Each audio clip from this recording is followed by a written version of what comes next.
ఏపీలో షిరిడి సాయి ఎలక్ట్రికల్స్ లీలలు తవ్వే కొద్దీ బయటపడుతున్నాయి. జిల్లాకు లెక్కలు మారిపోతున్నాయి. ఒక్కో జిల్లాలో ఒక్కో వ్యూహం అమలు చేశారు. అధికారుల లంచగొండితనం, పాలకుల అక్రమార్జనను ఆసరాగా చేసుకున్న షిరిడి సాయి ఎలక్ట్రికల్స్ నెల్లూరు జిల్లాలో కూడా అందిన కాడికి దోచుకుంది. కూటమి ప్రభుత్వంలోనైనా షిరిడి సాయి ఎలక్ట్రికల్స్ అక్రమాలకు తెరపడుతుంది అనుకున్న జిల్లా వాసులకు నిరాశ మిగిలింది. నేటి ప్రభుత్వంలో కూడా కొనసాగుతున్న షిరిడి సాయి అక్రమాలపై హెచ్ఎంటీవీ స్పెషల్ ఫోకస్.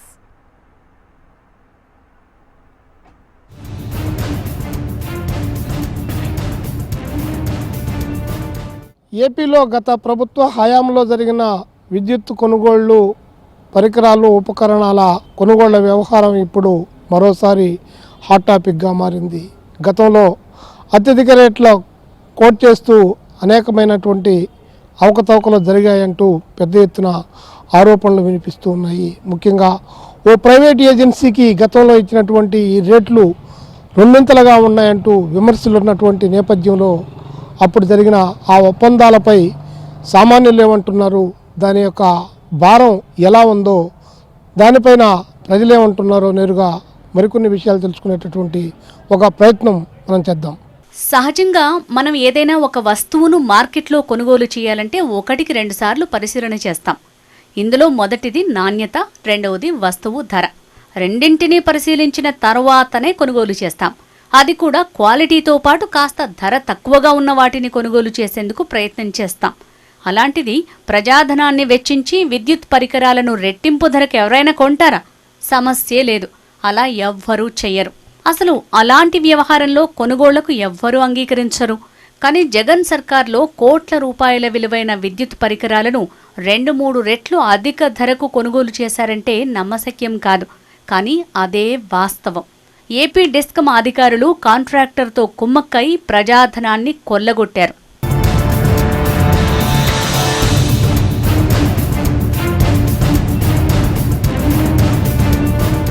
విద్యుత్ పరికరాల కొనుగోళ్ల వ్యవహారం అలా ఉంటే ఏపీలో విద్యుత్ బిల్లులు సామాన్యుల నుంచి సంపన్నుల వరకు నడ్డి విరిచేస్తున్నాయి.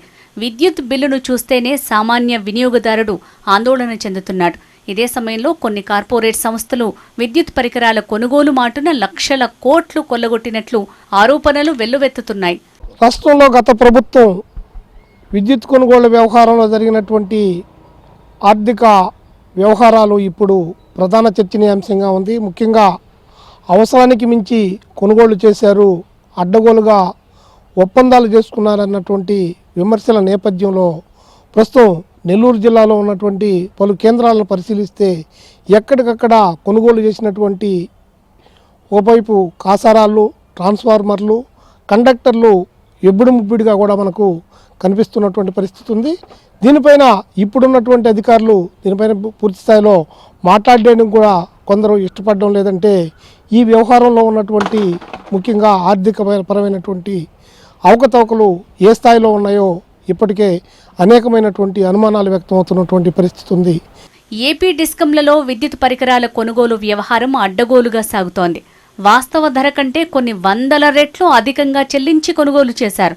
ఇదంతా విద్యుత్ కాంట్రాక్ట్ చేస్తున్న షిరిడి సాయి ఎలక్ట్రికల్స్ కంపెనీకి మేలు చేసేందుకే అని హెచ్ఎంటీవీ బృందం చేసిన పరిశోధనలో వెల్లడైంది. కోట్ల రూపాయల ప్రజాధనం దొంగల పాలైనట్లు తేటతెల్లమవుతోంది. నెల్లూరు జిల్లాలో జరిగిన అక్రమాలను చూస్తే కళ్ళు బైర్లు కమ్ముతున్నాయి.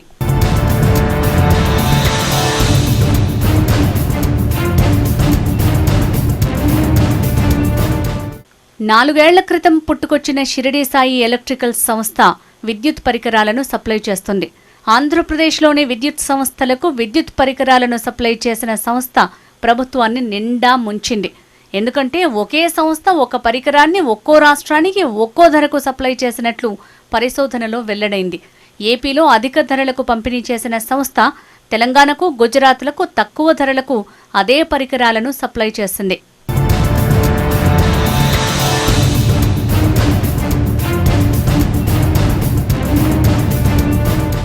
విద్యుత్ పరికరాల కొనుగోళ్లలో చిత్ర విచిత్రాలు బయటపడుతున్నాయి.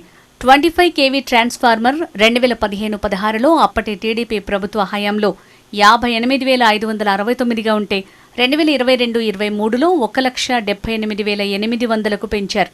టీడీపీ ప్రభుత్వ హయాంలో 89,000 63 kV ట్రాన్స్ఫార్మర్ వైసీపీ పాలనలో 2.54 లక్షలకు పెంచారు.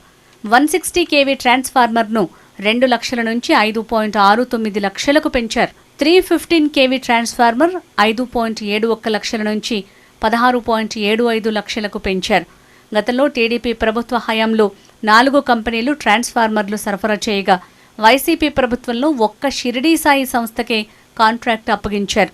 ఈ ధరల ప్రకారం రాష్ట్రంలోని 3 డిస్కంలకు కలిపి రాష్ట్ర ప్రభుత్వం షిరిడీ సాయి ఎలక్ట్రికల్స్కు 78,000 కోట్లు చెల్లించాల్సి వచ్చింది.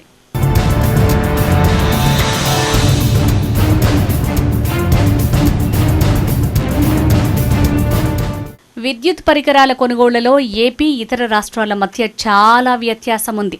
గుజరాత్లో Shirdi Sai company 25 kV transformer ధర 74,340కి సప్లై చేస్తోంది. ఏపీలో అదే ట్రాన్స్ఫార్మర్ ధర 1.78 లక్షలు. వ్యత్యాసం 1,03,660. అంటే ఏపీలో షిరిడీ సాయికి అక్షరాల 239.44% అధికంగా చెల్లిస్తున్నారు.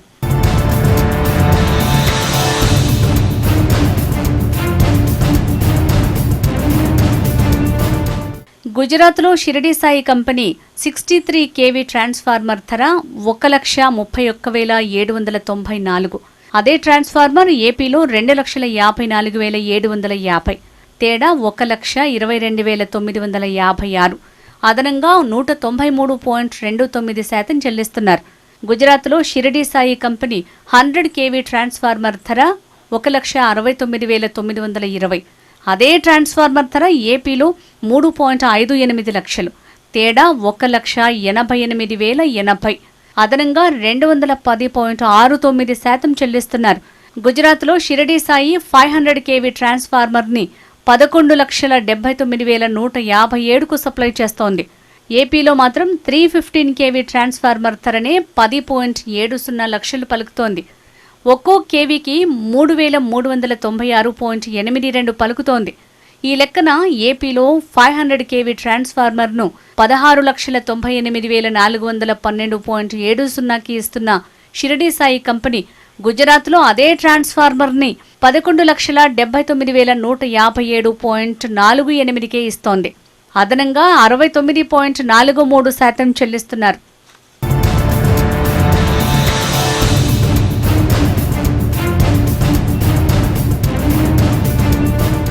షిరిడీ సాయి ఎలక్ట్రికల్స్ ఖ్యాతి ఏపీలోనే కాదు రాష్ట్రాలకు పాకింది. అంతటితో ఆగకుండా ఖండాంతరాలు దాటింది. అయితే అన్ని చోట్ల జగన్ లాంటి ఆత్మబంధువు లేకపోవడంతో కొన్ని చోట్ల కంపెనీకి ఎదురుదెబ్బలు కూడా తగిలాయి. నిరుపేద దేశమైన ఆఫ్రికా ఖండంలోని ఉగాండాకు Shirdi Sai electricals company supply చేసిన ట్రాన్స్ఫార్మర్లను ఆ దేశం తిరస్కరించింది. 1 కాదు 2 కాదు నాసిరకంగా ఉన్నాయని 20,000 ట్రాన్స్ఫార్మర్లను ఉగాండా దేశం తిరస్కరించింది. అవే ట్రాన్స్ఫార్మర్లను ఏపీలో కళ్ళకద్దుకొని తీసుకున్నారు. ఎందుకంటే పోయేది జనం సొమ్మే కాబట్టి అధికారులు నేతలకు ఇలాంటివేవీ పట్టవు. 2020లో ఉగాండా దేశం చీకొట్టి తిప్పి పంపిన 20,000 ట్రాన్స్ఫార్మర్లను ఏపీ డిస్కంలు స్వీకరించాయి.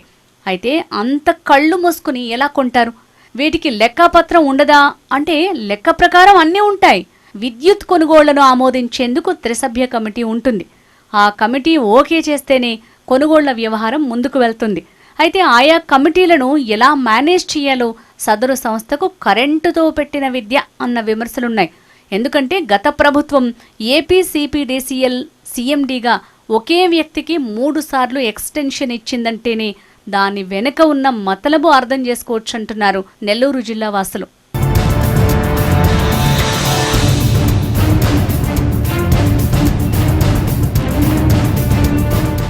గత వైఎస్ఆర్ కాంగ్రెస్ పార్టీ హయాంలో పుట్టుకొచ్చిన షిరిడీ సాయి ఎలక్ట్రికల్ సంస్థ ప్రభుత్వానికి విక్రయించిన విద్యుత్ ఉపకరణాల రేట్లు భారీ స్థాయిలో ఉన్నాయంటూ మొన్నటి సార్వత్రిక ఎన్నికల సందర్భంగా ప్రతిపక్షం గగ్గోలు పెట్టింది. రాష్ట్రాన్ని నిలువుదోపిడీ చేశారంటూ అప్పట్లో కూటమి నేతలు పెద్ద ఎత్తున ప్రచారం నిర్వహించారు. అప్పటి అధికార వైఎస్ఆర్ కాంగ్రెస్ పార్టీని సార్వత్రిక ఎన్నికల్లో ఇరకాటంలో పెట్టారు. విస్తృతంగా జరిగిన ప్రచార పర్వంలో విద్యుత్ అధిక రేట్లతో కొనుగోళ్ల వ్యవహారంపై పాలక పక్షాన్ని ప్రజల్లో దోషిగా నిలబెట్టడంలో సక్సెస్ అయ్యారు. సార్వత్రిక ఎన్నికల్లో రాష్ట్ర ప్రజలు కూటమి ప్రభుత్వానికి పట్టం కట్టారు. ఇక్కడే మరో ట్విస్ట్ చోటు చేసుకుంది.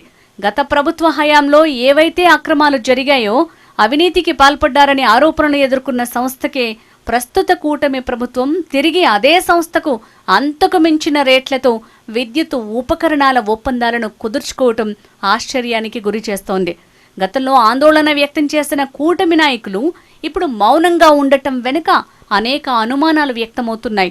పాలకపక్షం తీరును ప్రజా సంఘాల నాయకులు తీవ్ర స్థాయిలో తప్పుబడుతున్నారు. ఏపీ ట్రాన్స్కోలో గత ప్రభుత్వ హయాంలో జరిగిన విద్యుత్ ఒప్పందాలను పరిశీలిస్తే కళ్ళు బైర్లు గమ్మే అనేక అవినీతి వాస్తవాలు, ఆరోపణలు బహిర్గతమవుతున్నాయి. రూపాయి వస్తువు ₹2, 10,000 ఉన్నటువంటి సామాన్యమైన మెటీరియల్ 25,000, ఇలా కుడి ఎడమల దోపిడీ జరిగినట్లుగా ప్రభుత్వం దగ్గర ఉన్నటువంటి తాజా లెక్కలు తేటతెల్లం చేస్తూ ఉన్నాయి. ఒకవైపు విద్యుత్ బిల్లుల భారంతో వినియోగదారులు అల్లాడిపోతుంటే, మరోవైపు గతంలో జరిగినటువంటి అవినీతి అక్రమాల ఒప్పందాలనే తిరిగి కొనసాగించడంపై సర్వత్రా విమర్శలే కాదు, సామాన్యులు నివ్వెరపోతున్నటువంటి పరిస్థితి ఉంది. ఇది ముఖ్యంగా SBDCLలో గతంలో జరిగిన విద్యుత్తు పరికరాల కొనుగోళ్ల వ్యవహారంపై తాజాగా ఉన్నటువంటి సమాచారం. కెమెరా పర్సన్ ప్రవీణ్తో నరసింహులు, HM టీవీ, నెల్లూరు నుంచి.